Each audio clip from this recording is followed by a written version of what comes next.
You're watching 48 Fastcast. Good afternoon, everyone. I'm Margot Gray with 48 Fastcast, our digital version of your top headlines in a fast newscast. We begin our continued coverage of the May 20th tornadoes that swept through the Tennessee Valley. We have a team of reporters across North Alabama as homeowners and volunteers start to clean up, sort through that debris, and get power restored. Our Sky 48 drone flew over the Killingsworth Cove area near Gurley this morning, and you can just see it for yourself. Some of the homes leveled, swept off their foundation in the aftermath. It's hard to even picture what this looked like before. Incredibly, no one was injured in this neighborhood. WAFF 48's Matthew King was in the Killingsworth Cove area since about 4 a.m. this morning, and he talked to a family who lost everything. Seeing lots of displays of emotion, some hugs, some family members coming to help out a Madison County family who lost everything. Here behind me, you can see their family home and workshop completely wiped out by a storm just last night.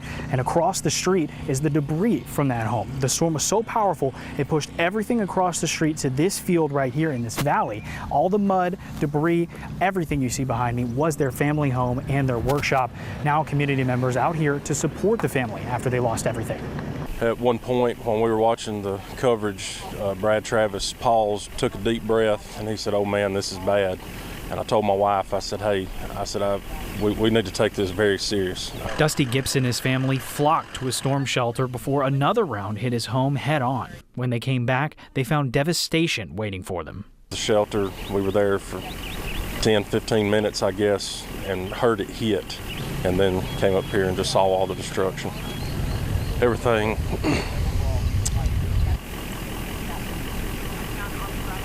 you've ever worked for your whole life is scattered all over the community now, in the matter of just minutes.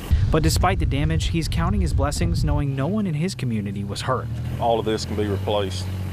We've worked hard to get to where we're at, and we'll work hard to get to where we want to be again. So I've got my wife, my kids, everybody's good. So that's, at the end of the day, that's the most important thing. Also wiped out in the storm were the power poles. Here you can see it's just reduced to shreds here. That's causing everybody here to be without power. It shut down Killingsworth Code Road for the meantime as crews continue to pick up the damage. In Madison County, Matthew King, 48 on your side. Thankfully, much quieter out there. It's a warm day today. Temperatures back in the upper 70s, a breeze out of the north. We've got sunshine, though, and it's great. Unfortunately, it's good weather for those that have to clean up. There's a lot of cleaning up across the area. Down in Hartselle, program weather radios earlier. Saw several damaged paths on the way down there as well. But things are quiet. The radar is dry, but we could see showers tomorrow morning. Current temperatures actually hit 80 now. 84 in Tuscaloosa, 86 down in Evergreen. The cooler part of this air mass is to the north. We'll see a little bit of this tonight with morning lows in the 50s. Here's your forecast for you Thursday, 73 at 11 a.m., 78 at 3. I think we're going to see mostly cloudy skies, a few showers in the morning, but after that should be a pretty nice looking Thursday. Friday doesn't look bad either. Saturday, we may need to add chances for rain there. We'll be talking about that coming up at 4 o'clock. All right. Thank you, Brad. We are still covering that damage for you following yesterday's tornadoes. Stick around and we'll continue after this short break.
Well, we're on your side today as we get reports of damage left behind following yesterday's tornadoes. Volunteers worked alongside city crews to clean up storm debris this morning. This is in Madison. This is on McDermott's Way and Jarrett Lane. You can see heavy machinery being used to load tree debris onto trucks. Crews use chainsaws to remove larger sections of downed trees as well. And if you turn the corner off Jarrett Lane, you'll see this damage on Markham Lane. This is video shot by one of our producers. Actually, you can see a fence has fallen over, some debris to a neighbor's roof as well, and trees just scattered throughout that yard. Now let's move over to Colbert County, where people living in the Brickhattan community worked today to clear storm damage. That damage included wind damage to a church's sign. We also went by a home where we counted at least a dozen trees down just in their front yard. 2 people were injured in the storms in Colbert County. As of now, those are the only injuries reported across all of North Alabama following yesterday's storms. Now, your first alert weather with Chief Meteorologist Brad Travis. Very fortunate, many of us counting our blessings today that it wasn't much worse, but some of these damage paths are very, very narrow, and the storms, actually the Huntsville National Weather Service out there doing storm surveys today, so we're going to find out the rating on these tornadoes and just how many we had. I'm thinking we had at least 5, maybe 6 tornadoes out there. That may be on the low end of that. Just depends on if they're long tracked or if they skipped and cycled through. Guntersville quiet. The last time I was looking at this image, it was sporadic, continuous lightning, I should say, just like a strobe light. No rain on the radar today. Temperatures, it got warm today. Low 80s out to 83 Athens, 82 in Decatur. And here's where we're going tonight. By 10 o'clock, we're going to be in the mid 60s. So should be a comfortable night. Now, we may see a brief shower as we go through the early morning hours tomorrow, but beyond that, things are looking pretty good, and we continue on into the rest of your day tomorrow.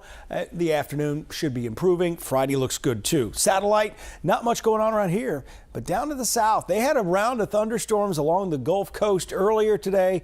My uncle sent me a message. He was trying to do some fishing and he needed a personal forecast, but he got it too late, I think. Here's tonight's forecast: 58, mostly cloudy, sunrise tomorrow at 5:40. Again, those clouds coming in very late, and a brief shower in the morning, then 77 for the high. Winds out of the west, northwest at 10. Wind forecast tomorrow, not much change from today, maybe less wind out there. We're talking winds only around 11 miles per hour. Here's your 10-day forecast: 77 tomorrow. Slightly cooler Friday morning, waking up to 56, kind of like tomorrow morning. And then over the weekend, I mentioned it may have to increase the chance of rain, looking at the latest guidance for Saturday. So right now there will be periods of showers, a few thunder showers out there all the way through Memorial Day and probably into the early part of next week, and then maybe a break in this weather pattern. But boy, it looked a lot better. It's one of those weekends where it looked a lot better just a few days ago. We'll be talking a lot more about this coming up at 4, 5, and 6. It can change that fast. Thank you, Brad.